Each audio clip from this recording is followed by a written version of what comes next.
कि ईद के मौके पे सरकारी मुलाजमों को छुट्टी नहीं मिली, पहली बार। डोडा के रहने वाले मेरे अजीज भाइयों बुजुर्गों, मेरे तरफ से आप सबको अस्सलाम वालेकुम और आदाब। सबसे पहले तो देरी से पहुंचने के लिए मैं माजरत खा हूं। सुबह से श्रीनगर से जब हम चले तो मौसम कुछ ऐसा रहा कि आहिस्ता आहिस्ता हमारे प्रोग्राम जो है वो लेट होते गए और यहाँ पहुंचते पहुंचते हमें वक्त लगा। लेकिन उसके बावजूद इतनी भारी तादाद में आप लोग यहाँ आए हो इस प्रोग्राम में हिस्सा लेने के लिए, उसके लिए मैं आप सबका शुक्रगुजार हूँ। मकसद कोई छुपी हुई बात है नहीं। इलेक्शन का ब्यूगल बज चुका है। 19 तारीख को खिते जनाब ने अपने पार्लिमानी नुमाइंदे का फैसला करना है। नुमाइंदे कई सारे हैं, लेकिन सोच सिर्फ दो तरीके की है। एक तरफ से वो लोग जो लोगों का बंटवारा चाहती हैं, एक तरफ से वो लोग जो हमें अलग करना चाहते हैं, हमें अलग अलग तराजुओं में तोलना चाहते हैं। मजहब के बुनियाद पे, जात के बुनियाद पे, बरादरी के बुनियाद पे, इलाके की बुनियाद पे। वो लोग जो जब यात्रा निकालते हैं तो यात्रा का मकसद होता है लोगों को अलहदा करना। यात्रा निकालते हैं तो मकसद होता है कि मस्जिद गिरानी है। यात्रा निकालते हैं तो पीछे यात्रा के खून की नदियां बहाई जाती हैं। दूसरी तरफ से वो सोच जिस सोच का मकसद है लोगों को जोड़ना, जिस सोच का मकसद है लोगों को एक साथ लाना, जिस सोच का मकसद है कि मजहब और मिल्लत इन सब चीजों को एक तरफ रख के सब आपस में भाईचारा जो है वो कायम किया जाए। जब यात्रा निकालते हैं तो अलहदा करने की यात्रा नहीं निकालते, जोड़ने की यात्रा निकालते हैं, मुल्क को एक साथ लाने की यात्रा करते हैं।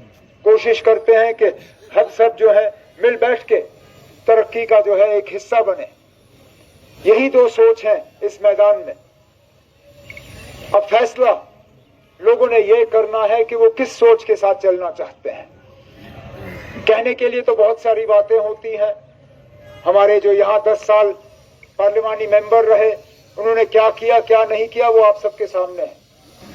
खिते चुनाव के लिए क्या नया आया इन 10 सालों में, सूरत हाल आपके सामने है। कौन सा नया प्रोजेक्ट, कौन सी नई तरक्की, कौन सा नया डेवलपमेंट, रोजगार के लिए कौन से नए वसाइल पैदा किए गए, कौन से नए तौर तरीके पैदा किए, आप सबके सामने है। यहां तक कि कहा जाता है कि 5 अगस्त 2019 के बाद एक नई जम्मू कश्मीर बनी, एक खुशहाल जम्मू कश्मीर बनी, एक वो जम्मू कश्मीर जिसमें तरक्की ही तरक्की हुई। बार बार हम वो विकास विकास विकास का नाम सुनते हैं। मैं जहां जाता हूं मैं विकास को ढूंढने की कोशिश करता हूं। मुझे बाकी सब मिल जाते हैं, लेकिन वो विकास मुझे कहीं नहीं मिलता, कहीं नहीं मिलता। और मैं पूछता हूं लोगों से, बताइए ना 5 अगस्त 2019 के बाद आपकी जिंदगी में बेहतरी आई या नहीं आई? अगर आई तो कहां से? कहा गया था कि रोजगार के नए नए जो है दरवाजे खुलेंगे। नेशनल कॉन्फ्रेंस पे ये आरोप लगता था, इल्जाम लगता था कि नौजवानों के रोजगार में रुकावट हम लोग हैं और हमारे जाने के बाद यहां रोजगार ही रोजगार होगा। हमारे गए हुए अब 10 साल हो गए। कहां गए वो रोजगार के ऑर्डर? उल्टा जब से ये लोग आए हैं रोजगार का कोई भी सिलसिला जो है इनसे चला नहीं। अब आप देखें, रिकॉर्ड गवाह है, जब कभी इन्होंने लिस्टें निकाली मुलाजमत की, एम्प्लॉयमेंट की, जहां लिस्ट निकला वहां धांधली के इल्जाम, लिस्ट रद्द की गई और उसके बाद रिक्रूटमेंट का सिलसिला बंद हुआ। कितने सारे हमारे पढ़े लिखे नौजवान भाई बहन इन 5-6 सालों में ओवर एज हुए। तड़प तड़प के उन्होंने इंतजार किया कि कब उनको सरकारी नौकरी का मौका मिलेगा, नहीं मिला। सरकारी मुलाजमत कहीं नहीं। कहा था कि इन्वेस्टमेंट आएगा, बाहर से पैसा आएगा, नए नए कारखाने लगेंगे। 2019 के बाद मैं आज पूछता हूं, डोडा में कौन सा ऐसा कारखाना आया? कौन सी नई फैक्ट्री लगी? बाहर से कौन आया? कौन आया जिसने यहां कोई कारखाना लगाया हो? कौन सा नया पावर प्रोजेक्ट बनाया इन्होंने? जिन पावर प्रोजेक्ट्स पे हमने काम शुरू किया था वहीं पे हो। उल्टा जो पावर प्रोजेक्ट्स हम बनवा रहे थे यहां के लोगों को फायदा पहुंचाने के लिए, वो बिजली अब उन्होंने रियासत के बाहर तकसीम की। रतला पावर प्रोजेक्ट जो इसी चिनाब दरिया पे बनाया जा रहा है, 40 साल के लिए वो बिजली अब राजस्थान पहुंचाई जाएगी। 40 साल किस लिए? क्या हमारे पास इतनी बिजली है कि हम 40 साल ये बिजली जो है इसको दूसरी रियासतों को पड़ाएं? मुझे ये सर्दी याद है ना, 8-8, 10-10, 12-12 घंटे बिजली का कट। तड़पते रहे हम कब हमें बिजली नजर आएगी। रोजों में बिजली की कट, और ये लोग तस से मस नहीं। हमारे जज्बातों के साथ कितनी आसानी से ये लोग खिलवाड़ करते हैं। पहली बार मैंने अपनी जिंदगी में देखा कि ईद के मौके पे सरकारी मुलाजमों को छुट्टी नहीं मिली। पहली बार, पहली मर्तबा सरकारी मुलाजमों से कहा गया कि ईद पे या तो दफ्तर आओ या कैजुअल लीव ले लो, नहीं तो हम आपको एब्सेंट करार करेंगे। क्या इतने ही सस्ते हैं हमारे जज्बात? क्या इतनी कदर है आपको हमारे जज्बातों की? ये बीजेपी के लोग ये क्या जाने ना हमारे ऊपर क्या गुजरती है जब हम वो वीडियो देखते हैं जहां जुमा की नमाज में सजदा करते हुए नमाजी को जो है लात से जो है मारा जाता है। जहां गुजरात जैसी जगह में रोजे के बाद तरावी पढ़ते हुए बच्चों को इतना मारा जाता है, इतना पीटा जाता है कि वो अस्पताल पहुंच जाते हैं। ये हाल है, और ये लोग तस से मस नहीं। तभी तो वोट के बंटवारे की यहां साजिश रचाई जाती है।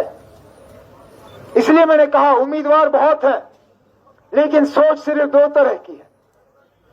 यहां वो लोग भी हैं जो जीतने के लिए इलेक्शन नहीं लड़ रहे हैं, वोट को तकसीम करने के लिए इलेक्शन लड़ रहे हैं। मुझे अफसोस होता है, गुलाम नबी आजाद साहब मेरे वालिद के दोस्त रहे हैं। 1 बार नहीं 2 बार फारूक अब्दुल्ला साहब ने उनको राज्यसभा पहुंचाया।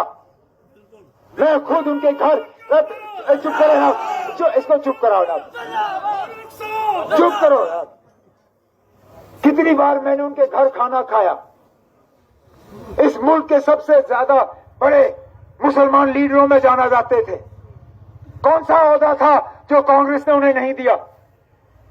कौन सी जिम्मेदारी थी जो कांग्रेस ने उन्हें नहीं दी? मुल्क के लीडरों में गिने जाते थे। आज देखिए ना आप कहां पहुंचे। मां सिवाय इस उधमपुर पार्लिमानी हलके के, इसके बाहर कहां है उनकी लीडरी? 5 पार्लिमानी हलके हैं जम्मू कश्मीर में। बताइए ना कहां है उनके उम्मीदवार? मां सिवाय इस उधमपुर डोडा किश्तवाड़ वाली सीट में कहां है? क्या जम्मू से उनका उम्मीदवार उतरा? नहीं उठा। क्या अनंतनाग से उठा? नहीं उठा। क्या श्रीनगर से उठा? नहीं उठा। बारामूला से उठा? नहीं उठा। अगर उठा तो सिर्फ यहां उधमपुर की सीट से। क्यों? जनाब, हम जब इलेक्शन में कैंपेन करते हैं तो कोई इलाका छोड़ते हैं? कोई इलाका नहीं छोड़ते ना।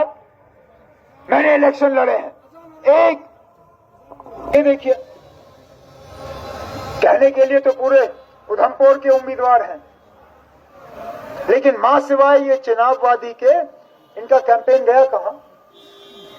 उधमपुर जिले में 10 असेंबली हलके हैं। जरा पूछिए इन बाल्टी वालों से, इन 10 हलकों में से कहीं एक इन्होंने जलसा किया? एक भी नहीं। कठुआ में 6 हलके हैं। पूछिए जिनका निशान ये बाल्टी है, कठुआ गए? उन 6 हलकों में कहीं उन्होंने कैंपेन किया? कहीं पर भी नहीं। यहां तक कि मैं कहता हूं रामबन भी नहीं गए। रामबन तक इन्होंने तकरीर नहीं की। क्यों? क्योंकि बीजेपी को वो नुकसान नहीं पहुंचाना चाहते हैं। इसका सीधा सीधा मतलब है ना, ये लोग जीतने के लिए इलेक्शन नहीं लड़ रहे हैं, सिर्फ वोट को तकसीम करने के लिए लड़ रहे हैं। और ये वोट तकसीम होना हमारे लिए बहुत भारी साबित होगा। इससे पहले बीजेपी आए, इन्होंने हमारी आईन, हमारा झंडा, हमारी पहचान, हमारी शनाख्त, हमारी इज्जत, हमारा वकार, सारा कुछ तहस नहस किया।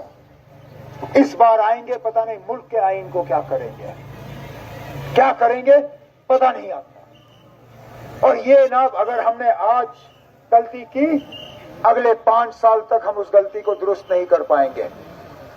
मुझे कोई गिला नहीं होता अगर आज की हुई गलती हम कल दुरुस्त कर पाते, लेकिन ये जो हम फैसला कर रहे हैं, ये अगले 5 साल के लिए हमें फैसला करना है। इसलिए मेहरबानी करके सोच समझ के फैसला करिए। देखिए कि बीजेपी के आने से फायदा हुआ या नुकसान हुआ। देखिए अगर दोबारा आएंगे नुकसान है या खतरा है। और अगर आपको मेरी बात में जरा सा भी सच लगा, मेहरबानी करके 19 तारीख को अपने वोट को जाया मत होने दें। नेशनल कॉन्फ्रेंस ने सोच समझ के ये इलेक्शन नहीं लड़ा। करने के लिए तो हम भी मैदान में ये उम्मीदवार उतारते, लेकिन हमारा यहां पे उम्मीदवार उतारना बीजेपी को फायदेमंद साबित होता। और इसलिए हमने कहा हम इलेक्शन में उम्मीदवार उतारेंगे नहीं, हम इंडिया अलायंस के उम्मीदवार को और कांग्रेस के उम्मीदवार को यहां से कामयाब कराएंगे। इस बात के बावजूद कि यहां हमारी तंजीम में कोई कमजोरी नहीं है, उम्मीदवारों की कोई कमी नहीं है। हम चाहते तो लड़ते, लेकिन उस लड़ने का हमें खमियाजा भुगतना पड़ता, जम्मू कश्मीर को खमियाजा भुगतना पड़ता, जिसके लिए हम तैयार नहीं थे। इसलिए मेरे जो नेशनल कॉन्फ्रेंस के साथी हैं, जब वो पोलिंग बूथ में जाएंगे उनको हल का निशान नजर नहीं आएगा। आप ढूंढोगे भी तो इस इलेक्शन में नहीं होगा, लेकिन चौथे नंबर पे हाथ का निशान है। आप इस बार समझ लीजिए कि हाथ और हल जो है वो एक ही निशान है। बिस्मिल्लाह करके आप नेशनल कॉन्फ्रेंस के लिए वोट डालें तो चौथे नंबर के बटन पे कांग्रेस के उम्मीदवार, इंडिया अलायंस के उम्मीदवार, उस उम्मीदवार और उस अलायंस, जिस अलायंस ने सबको जोड़ने की कोशिश की, जिसने इस मुल्क को जोड़ने की कोशिश की, जिसने जम्मू कश्मीर को जोड़ने की कोशिश की, उस अलायंस के उम्मीदवार को आप यहां से कामयाब करिए। उसके बाद इंशाल्लाह, क्योंकि पहले ही अब इशारा मिल गया है हमें कि अगस्त सितंबर में दोबारा यहां असेंबली के इलेक्शन होंगे। वो इलेक्शन जिनको हम इंतजार करते करते अब हमें 8 साल से ज्यादा हो गए। 10 साल पहले यहां असेंबली के इलेक्शन हुए थे, 10 साल के बाद दोबारा होने जा रहे हैं। इंशाल्लाह उससे पहले हमें दोबारा मुलाकात का मौका जो है वो हासिल होगा। लेकिन आज इस उम्मीद के साथ कि डोडा के लोग जो है सोच समझ के अपने वोट का इस्तेमाल करेंगे 19 तारीख को, मैं इस मौके पे आप सबसे इजाजत चाहता हूं। इन्हीं अल्फाजों के साथ बहुत बहुत शुक्रिया। अस्सलाम वालेकुम।